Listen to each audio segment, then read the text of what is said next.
when I was 15 years old, I got exposed to an organization called the Brotherhood. And this group took me in and taught me how to use the law of attraction.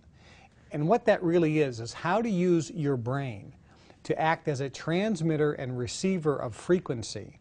And they taught me how to focus that to virtually attract into my life what I wanted. They told me that I could have, be, or do anything I wanted. Well, it sounded too good to be true, you know, a very young Still boy. does. Yeah. Still does, yeah. But I did that, and I made millions of dollars before I was 18. Wow. And I went on to generate a very large, successful empire all over the world in business, and done some pretty amazing things. Best-selling books. I mean, a first-time author coming out with a book that was the #1 selling book in America. It outsold Harry Potter and the Da Vinci Code that year. It was #1 in the New York Times bestsellers 26 weeks in a row.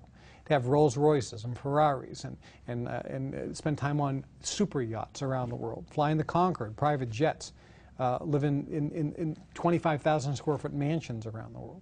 So to have that type of lifestyle and type of wealth for somebody with no education, no financing, no loan guarantees, no backing, no connections, how do you do that? And that's what I decided to write about. Now, I'm not a guy who's made money selling books on how to make money. Okay, Right. you watch people on television, Yeah. go to the store and you buy, there's one book that's out there written by a guy who went bankrupt, then wrote a book on how to get rich. And he made all his money when people bought the book on how to get rich. He wrote it when he was bankrupt. So obviously he wasn't very successful. There's other, gurus on TV that sell audios and things on how to, live a super successful life. And they've never done anything except sell books and audio programs on how to be successful. And that's where they made all their money. So I think the difference here is I've actually made a lot using these techniques. I know how they really work. And if you read the book The Secret and learn about the law of attraction, I think it's an excellent, excellent book, and I recommend it. But there's a missing element to that, which is why so many people haven't succeeded. Well, and maybe this is it. Isn't it true? Many people using the law of attraction and try to attract a new car or more money failed. How do you explain that? It is true. People that were in The Secret and talked about the law of attraction, they've been on the Oprah show. They were on Larry King. And both Oprah and Larry King mentioned a lot of people bought The Secret, tried to apply the law of attraction, and unfortunately miserably failed. They didn't attract the new car. They didn't attract the better job. They didn't attract the better career. They didn't attract the big home. They didn't attract money to pay off their bills. They didn't attract a relationship that they so desperately wanted. And they got very frustrated. But the fact is, there's a missing ingredient. What's that? Well, if you go back to where this started, Andrew Carnegie, at the turn of the century, was the richest man in the world. He owned U.S. Steel. And he hired a guy by the name of Napoleon Hill to study the rich people in the world, including Henry Ford, Thomas Edison, Firestone, J.P. Morgan, all the super wealthy, and write a book about what is the secret. Well, he wrote a book in 1926 called The Law of Success in 16 Lessons. Henry Ford saw it, went crazy. Basically said, we don't want people to know the truth. They got it pulled off the market. He edited it out, and now the watered down version came out. And then the even more watered down version was Think and Grow Rich. Yeah, I remember that. Right. That was so watered down. So people bought that in the millions, and a very small percentage actually found it to cause them to be successful. There's a missing element.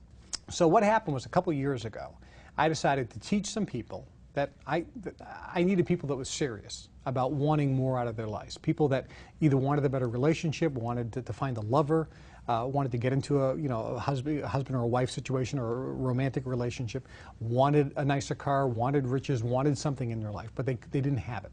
So I said, okay, fine. For 2 days, I'm going to teach a seminar. First one I've ever done in my life.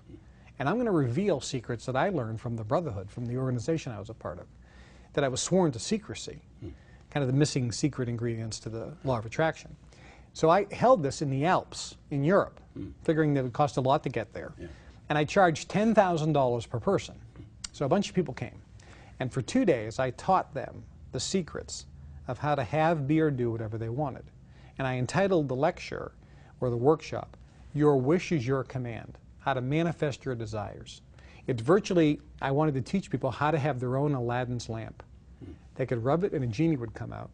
that would grant any wish they wanted. That sounds too good to be true, and it's great.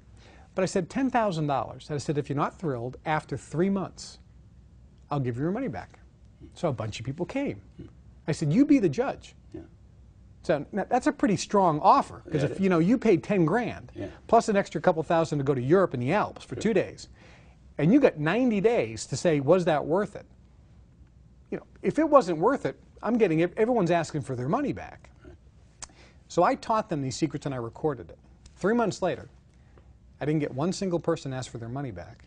Every single person told me they felt like they were pre-programmed, or their brain was tuned to a different frequency, so that when they left, it was almost like magic. They were attracting into their life things, and they couldn't believe it. They felt miracles were happening, that they were lucky. One guy on the second day, he said, look, I have a Ferrari, I have a Rolls Royce, I fly around in private jets, I have money. I don't have a woman, because I'm looking for a relationship. After day one, he went to a restaurant. The next day, he tells this story in the event. He said, I sat there by myself. This woman walks over to me and says, excuse me, are you sitting alone? He said, yes. She says, so am I. Oh, you're American. He says, yes. She goes, do you mind if I have dinner with you? He said, she lives 2 miles from where I live in America. He said, I thought you had set this up. He goes, and I'm thinking, wait a minute here. Kevin sent this woman over. This can't be real. Of course, it was real. But that's the type of magic that can happen that fast. So I put this together in the series, Your Wish is Your Command. Einstein, pretty smart guy. Right. Thomas Edison, obviously one of the greatest inventors of all time. They both said at the turn of the century that the human brain is virtually a transmitter and receiver of frequency. They said that, not me. Medical science poo-pooed this for years. But do you know today, on the plane here from Chicago, I was looking at Sky Mall, which is the magazine, and they sell a bunch of things. Yeah. They have a device you put on your head, and you think a thought, and your brainwave frequency moves a ball on a game board. Oh, I guess Einstein and Edison were correct. Your brain emits frequency. The key is, how do you train it so that it emits the correct frequency of what you want? The secret and the law of attraction doesn't tell you that missing secret ingredient. It's the missing key. It's the element that makes this work. And so what I teach is I'll teach you what I learned from the Brotherhood. And quite frankly, these are the same techniques that members of Skull and Bones have learned from Yale University. Yeah. The Bilderberg Group, some people may be familiar with some of these organizations. The Power Elite, when you get to the highest level in Freemasonry, 33rd degree level in Freemasonry, these are secrets of these various associations and societies on how to, we call it manipulating energy. It's really just how to beam the frequency of your brain of what you want so that it will come into your life. You know, Norman Vincent Peale, a couple generations ago, talked about the power of positive thinking. Is this the 21st century? It's a little bit. You know, I spoke with Dr. Norman Vincent Peale before he passed away in the 70s. Cavett Robert was another gentleman I spoke with before he passed away. But there are a couple books that were written. The Power of Positive Thinking. There's another one called The Magic of Thinking Big, and a book called The Magic of Believing. Liberace, Arnold Schwarzenegger, Bruce Lee. The list goes on of super successful people who came from nothing to super success. And they all say the techniques in Think and Grow Rich, the techniques in the magic of believing, the power of positive thinking work. The problem is when you read them, it's missing an ingredient. So it's like getting a recipe to make a cake. If it's missing an ingredient, you can make it, and it may taste good, and you may accidentally make it great. Accidentally. And that's what happened. So what I did with Your Wish is Your Command, the reason I called it that is you virtually have the power to command whatever you want to happen in your life happen.